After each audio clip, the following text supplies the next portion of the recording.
Next अब हम एक इंपॉर्टेंट केस स्टडी जो है वो डिस्कस करते हैं, जो कि रिलेटेड है method of issue of shares. ठीक है, सबसे पहले इश्यू ऑफ शेयर्स क्या होता है? देखो, जब भी कंपनी को फंड्स की जरूरत पड़ती है तो वो शेयर्स को इशू करके फंड अरेंज कर सकती है। तो इश्यू ऑफ शेयर्स के अंदर बेसिकली कंपनी अपने जो न्यू शेयर्स हैं, ठीक है, चाहे वो प्रेफरेंस शेयर्स हो या इक्विटी शेयर्स हो, वो इन्वेस्टर को ऑफर करते हैं ताकि वो फंड रेज जो है वो कर पाए। ठीक है, तो यहाँ पर केस स्टडी देखो क्या है, the issue of shares refers to the process by which company creates और sell new shares to investor. This process is by which company raise capital for various purpose. अब इस प्रोसेस के जरिए company यहाँ पर वेरियस पर्पसेस के लिए जो है वो कैपिटल रेज करती है, जैसे कि न्यू प्रोजेक्ट को फंड करना, अपने बिजनेस को एक्सपैंड करना और जो एग्जिस्टिंग डेट है उसको रिड्यूस करना। अगर हम प्रोसेस की बात करें तो सबसे पहले एक प्रोस्पेक्टस जो है वो इशू किया जाता है कंपनी के द्वारा। प्रोस्पेक्टस के अंदर पूरे डिटेल्स यहाँ पर दी जाती है कि कंपनी यहाँ पर कितने शेयर जो है वो इशू कर रही है, शेयर का जो प्राइस है वो यहाँ पर कितना है, और ये जो शेयर्स हम इशू कर रहे हैं वो इशू करने का हमारा पर्पस क्या है। और ये जो प्रोस्पेक्टस है वो पोटेंशियल इन्वेस्टर को जो है डिस्ट्रीब्यूट कर दिया जाता है ताकि इन्वेस्टर को इंफॉर्मेशन मिल सके हमारे इश्यू ऑफ शेयर्स के बारे में और वो एप्लीकेशन जो है वो दे सके। जैसे ही प्रोस्पेक्टस हम इशू करते हैं तो यहाँ पर कंपनी के पास एप्लीकेशन जो है वो रिसीव होते हैं, यानी कि जो इन्वेस्टर होते हैं वो बेसिकली शेयर्स को परचेज करने के लिए एप्लीकेशन जो है वो दे दें। जैसे वो एप्लीकेशन में देख बता सकते हैं कि वो कितने शेयर्स को परचेज करने के लिए रेडी है, साथ के साथ उसे कुछ एप्लीकेशन मनी भी यहाँ पर पे करनी पड़ती है। उसके बाद फाइनली यहाँ पर अलॉटमेंट ऑफ शेयर्स होती है। तो जैसे ही कंपनी के पास एप्लीकेशन आ जाती है तो कंपनी उस अगर एप्लीकेशन सही होती है तो एप्लीकेशन को अप्रूव करके जो हमारे एप्लीकेंट थे यानी पोटेंशियल इन्वेस्टर थे उनको शेयर्स अलॉट कर देते हैं, जैसे जिससे वो कंपनी के जो है शेयर होल्डर बन जाते हैं। और फाइनली उसको जो है जो शेयर्स के सर्टिफिकेट है वो भी यहाँ पर प्रोवाइड कर दिया था। उसके बाद रिसिप्ट ऑफ कॉल मनी। तो अलॉटमेंट के बाद अगर कुछ पैसा यहाँ पर बच जाता है, जैसे आपको पता होगा कि शेयर्स को अगर हम इशू करते हैं तो इंस्टॉलमेंट में कंपनी पैसे मंगवाती है। जैसे कुछ पैसा उसने एप्लीकेशन पे मंगवा लिया, कुछ पैसा उसने अलॉटमेंट पे मंगा लिया, और कुछ पैसा जो है वो बाद में कॉल मनी के द्वारा जो है वो मंगा लेती है। जैसे कॉल 1 हो गया, कॉल 2 हो गया, तो ऐसे वो पैसा जो है वो मंगा लेती है। ठीक है, अब इसके बेस पर आपको क्वेश्चन के आंसर करना है। First question, which mode of issuing shares involves offering shares to the general public for the first time. यानी कि किस मोड के अंदर, मतलब कि आपको देखो शेयर्स को इशू करने के काफी सारे यहाँ पर मोड होते हैं, कई कई सारे यहाँ पर तरीके होते हैं। तो एक ऐसा मोड जहां पर आप जो है शेयर्स इशू कर रहे हो पब्लिक को फॉर द फर्स्ट टाइम, इसे हम प्राइवेट प्लेसमेंट कहेंगे, इसे हम राइट इशू कहेंगे, इसे हम बोनस इशू कहेंगे, या फिर पब्लिक ऑफर कहेंगे। तो फटाफट से यहाँ पर आंसर बता दीजिए, इसका करेक्ट आंसर क्या रहेगा, क्या रहेगा इसका करेक्ट आंसर? तो इसका जो करेक्ट आंसर वो है option D, public offer is a correct. Public offer हमारा यहाँ पर करेक्ट आंसर है। पब्लिक ऑफर के जरिए जो कंपनी है वो अपने शेयर्स को पब्लिक को इश्यू जो है वो करती है। ठीक है, अब पब्लिक ऑफर भी दो तरह के होते हैं, एक हमारा इनिशियल पब्लिक ऑफरिंग होता है, इनिशियल पब्लिक ऑफरिंग, ठीक है, और एक होता है हमारा follow on public offering. Follow on public offering, देखो इनिशियल पब्लिक ऑफरिंग का यूज वो कंपनी करती है जो कि पहली बार अपने शेयर जो है वो इशू करी, यानी कि वो स्टॉक एक्सचेंज पे लिस्टेड नहीं है और उसने पहली बार अपने शेयर्स इशू किए। फॉलो ऑन पब्लिक ऑफरिंग का यूज वो कंपनी करती है जिसने पहले भी शेयर्स इशू किए हुए हैं और उसने एडिशनल शेयर्स जो है यहाँ पर इशू जो है वो किए हैं। जैसे एग्जांपल के लिए एक एक्सवाइजेड कंपनी है, ठीक है, वो अभी अभी बनी है और उसने 10,000 शेयर्स यहाँ पर इशू किए हैं ताकि उसको फंड मिल सके। तो वहां पर वो पब्लिक को शेयर्स इशू करने के लिए इनिशियल पब्लिक ऑफरिंग का यूज करेगी। उसके बाद 1 साल के बाद कंपनी को फिर से फंड्स की जरूरत पड़ी और उसने 10,000 शेयर्स और यहाँ पे जो है वो इशू कर दिए। तो उस केस में वो यहाँ पर फॉलो ऑन पब्लिक ऑफरिंग का यूज जो है वो करेंगे। ओके, क्लियर है। नेक्स्ट क्वेश्चन की बात करें, in which mode of issuing shares are existing share holders given a right to purchase additional shares at a discount price. यानी कि एक ऐसा मोड शेयर्स को इशू करने का जहां पर हम एग्जिस्टिंग शेयर होल्डर को एक राइट देते हैं कि वो डिस्काउंट प्राइस पे जो है शेयर्स को परचेज जो है वो कर सकते हैं। जैसे एग्जाम्पल के मान के चलो यहाँ पर एक्सवाइजेड कंपनी है, उसने यहाँ पर 10,000 शेयर जो है वो इशू किए थे और इसके जो शेयर होल्डर्स है वो मान के चलो 100 लोगों ने इसको यहाँ पर परचेज किए थे। अब कंपनी यहाँ पर 10,000 शेयर्स और यहाँ पर इशू कर रही है और इसने अपने एग्जिस्टिंग शेयर होल्डर को एक राइट दिया कि हो सकता है अगर आप चाहते हो तो आप इन शेयर्स को जो है वो परचेज कर लीजिए ताकि जो ऑनरशिप है वो बाहर वालों के पास ना जाए। तो ये जो इशू होता है इसे हम कहते हैं राइट इशू। क्या होता है? इसे हम कहते हैं राइट इशू। इसके अंदर हम बेसिकली शेयर होल्डर को राइट देते हैं कि वो परचेज कर सकते हैं, पर ये ऑब्लिगेशन नहीं होती। यानी कि अगर शेयर होल्डर को लगता है कि नहीं हमें नहीं परचेज करना है तो वो नहीं भी परचेज जो है वो कर सकते हैं, उनके ऊपर कोई लीगल ऑब्लिगेशन जो है वो नहीं होते। तो इसका जो करेक्ट आंसर है वो है हमारा राइट इशू। राइट इशू हमारा करेक्ट आंसर जो है वो रहेगा। नेक्स्ट क्वेश्चन की बात करें, What method involves issuing shares to select group of investor rather than the public? ठीक है, किस मेथड के अंदर हम जो है वो शेयर्स जो है सिलेक्टेड ग्रुप ऑफ इन्वेस्टर को देते हैं, पब्लिक को नहीं देते हैं? Right issue, public offer, private placement या फिर बोनस इशू?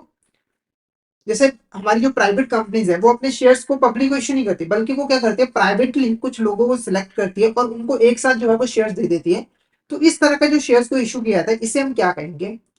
तो इसका जो करेक्ट आंसर वो है प्राइवेट प्लेसमेंट। प्राइवेट प्लेसमेंट हमारा यहाँ पर करेक्ट आंसर जो है वो रहेगा। जैसे एग्जाम्पल भी यहाँ पर एक एक्सवाइजेड कंपनी थी, उसको अपने शेयर्स को इशू करना था, तो उसने यहाँ पर बैंक को फाइंड आउट किया और सारे के सारे शेयर जो है वो बैंक को ही यहाँ पर इशू कर दिए। तो ये हमारी प्राइवेट प्लेसमेंट जो है वो कहलाती है। नेक्स्ट क्वेश्चन की बात करें, which of the following method involve issuing share to existing share holder free of cost? यानी कि किस मेथड के अंदर हम एग्जिस्टिंग शेयर होल्डर को फ्री ऑफ कॉस्ट जो है वो शेयर्स इशू करते हैं, बिना कोई पैसे लिए या फिर बिना कोई कंसिडरेशन के?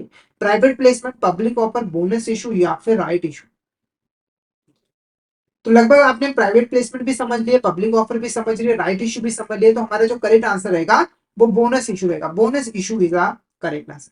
बोनस इशू के अंदर आप एक तरह से एग्जिस्टिंग शेयर होल्डर को बोनस प्रोवाइड करते हो, क्योंकि वो लॉयल आपके शेयर होल्डर्स हैं, आप उसको बेनिफिट जो है वो देना चाहते हैं ताकि वो आपकी कंपनी के साथ जुड़े रहे। जैसे आप अपने एम्प्लॉयज को बोनस देते हो ना, ऐसे वो कंपनी को भी बोनस जो है वो दिया जाता है। नेक्स्ट क्वेश्चन की बात करें, dash is a scheme, dash is a scheme under which company grants option, a right but not obligation to an employee to apply for shares of a company at a predetermined price। यानी कि एक scheme जिसके अंदर company अपने employees को एक right देती है कि वो यहाँ पर कंपनी के जो शेयर्स है उनको एक प्रीडिटरमाइंड प्राइस पे जो है वो बाय कर सकती है। स्कीम को हम स्वेट इक्विटी शेयर्स कहते हैं, या फिर एम्प्लॉय स्टॉक ऑप्शन स्कीम कहते हैं, या फिर नॉन वोटिंग शेयर्स कहते हैं, या फिर ऑल ऑफ द अबव। तो क्या होगा इसका करेक्ट आंसर? फटाफट से चैट बॉक्स में बता दीजिए इसका करेक्ट आंसर आपको क्या लग रहा है। जैसे मान लीजिए यहाँ पर एक एक्सवाइजेड कंपनी है, उसने अपने एम्प्लॉय को बोला कि देखो आप हमारे लॉयल एम्प्लॉय हो, तो आप ना हमारे शेयर्स को परचेज कर लीजिए ताकि अगर कंपनी की ग्रोथ हो तो आपकी भी ग्रोथ हो। तो कंपनी ने बोला कि वैसे तो हमारे शेयर का प्राइस 100 रुपए है, हम आपको 90 पे इशू जो है वो कर देंगे। तो ये जो स्कीम है वो हमारा एम्प्लॉय स्टॉक ऑप्शन स्कीम जो है वो कहलाता है। तो ऑप्शन भी हमारे यहाँ पर करेक्ट आंसर रहेगा। यहाँ पर आपको ध्यान में रखना है कि एम्प्लॉय के पास राइट होता है पर उसकी कोई ऑब्लिगेशन नहीं होती, यानी कि एम्प्लॉय चाहे तो वो शेयर्स को नहीं भी परचेज जो है वो कर सकते हैं। तो ऑप्शन बी हमारे यहाँ पर करेक्ट आंसर रहेगा। Option B is a correct answer. Next question की बात करें, एक कंपनी में issue bonus equity shares if the following condition are fulfilled name. ठीक है, तो देखो अगर company bonus equity shares issue करना चाहती है, यानी कि free of cost equity shares issue करना चाहती है, तो कुछ यहाँ पर कंडीशन उसको फुलफिल करने पड़ेंगे। तो उनका नाम क्या? पहला, the bonus issue shall be authorise by article of association. जो बोनस इशू है वो आर्टिकल्स ऑफ एसोसिएशन के द्वारा ऑथराइज होना चाहिए। तो ये बिल्कुल यहाँ पर करेक्ट है।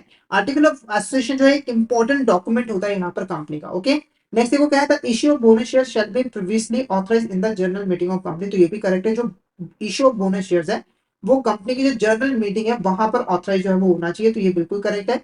The company can not issue bonus share to the share holder holding partly paid up share. ठीक है, तो कंपनी यहाँ पर जो बोनस शेयर्स है उसको ऐसे शेयर होल्डर जिनके पास पार्टली पेड अप शेयर्स हैं उनको इशू नहीं कर सकते। जैसे एग्जाम्पल के मान के चलिए, एक कंपनी का जो शेयर का प्राइस है वो 100 रुपए है और एक शेयर होल्डर है उसने सिर्फ और सिर्फ यहाँ पर 60 रुपए ही पे किए, यानी कि उसके पास पार्टली पेड अप शेयर है।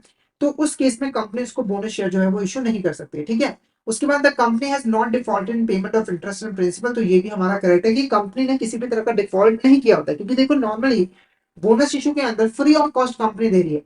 तो अगर उसने पहले से ही इंटरेस्ट में डिफॉल्ट किया हुआ है, प्रिंसिपल में डिफॉल्ट किया, तो उसके पास राइट है ही नहीं कि वो फ्री ऑफ कॉस्ट शेयर जो है वो इश्यू करे।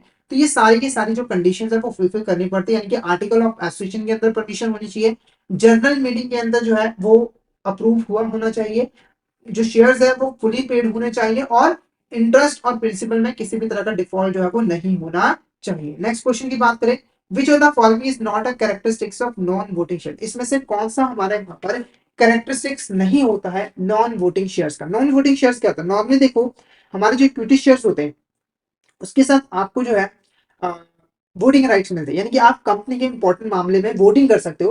पर कुछ ऐसे भी इक्विटी शेयर्स होते हैं जहां पर आपको वोटिंग राइट्स नहीं मिलते और उसको हम नॉन वोटिंग शेयर जो है वो कहते हैं। यानी कि ऐसे इक्विटी शेयर्स ऐसे इक्विटी शेयर जिसके साथ आपको वोटिंग राइट नहीं मिलते वो हमारा नॉन वोटिंग शेयर जो है वो कहलाता है। ठीक है, अब इसमें से कौन सा हमारा कैरेक्टरिस्टिक्स नहीं है? पहला, such share holders are entitled to all rights bonus shares but not enjoy voting rights. ठीक है, तो देखो ये जो नॉन वोटिंग शेयर्स वाले होते हैं, इनके पास वो सभी राइट्स होते हैं जो कि एक इक्विटी शेयर होल्डर के पास रहते हैं, बस जो वोटिंग राइट है उसको छोड़कर, जैसे बोनस शेयर्स मिलना या फिर राइट इशू मिलना, ये सारी चीजें इसको मिलती है। उसके बाद only 25% of paid up capital of the company can be issued as a equity shares without voting right. देखो टोटल टोटल अगर मान के चलो यहाँ पर पेड अप कैपिटल है कंपनी की 100 रुपए है मान के चलिए, तो 25% यानी कि 25 रुपीज के इक्वल ही कंपनी यहाँ पर नॉन वोटिंग शेयर जो है इशू कर सकती है, उससे ज्यादा नहीं इशू कर सकती है। ठीक है, यानी कि 25% ही, अगर कंपनी के टोटल 100 इक्विटी शेयर है, 25 इक्विटी शेयर मैक्सिमम ऐसे हो सकते हैं जो कि विदाउट वोटिंग राइट्स हो गए। ठीक है, उसके बाद no company will be permitted to convert shares with voting rights into shares without voting right. तो ये भी स्टेटमेंट बिल्कुल करेक्ट है, ये भी कैरेक्टरिस्टिक्स होता है, यानी कि कोई भी कंपनी अपने ऐसे शेयर जो कि वोटिंग राइट्स के साथ जो है वो परचेज किए गए थे, उसको विदाउट वोटिंग राइट्स में कन्वर्ट जो है वो नहीं कर सकते हैं। तो none of the above is the correct answer, क्योंकि ये सारे हमारे कैरेक्टरिस्टिक्स होते हैं नॉन वोटिंग शेयर्स के, नॉन वोटिंग शेयर्स के। क्लियर है आपको यहाँ तक?